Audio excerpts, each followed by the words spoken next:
How to add custom fonts to Shopify. So right here, I'm on the admin page of Shopify, and what we want to do is click on the online store here, which will automatically take us to the themes page. If we scroll down a little bit, you should be able to see your current theme here, and we can just click on customize. Now once we're taken to the website editor here, we want to click on theme settings from the left hand side again, and just go to typography.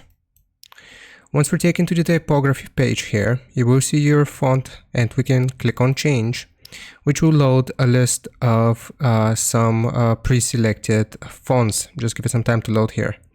So as you can see, it will show us system fonts that load faster and might appear differently on various devices.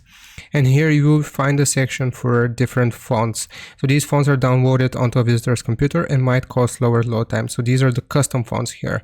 So if we want to search for a custom font here, all we have to do is search for its name. So I'm going to do Americana here.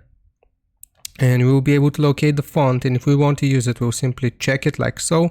It will automatically change it onto our Shopify store, and we can just select, and that's how we do it. Hope this helps. Leave a like and sub, and I'll see you next time.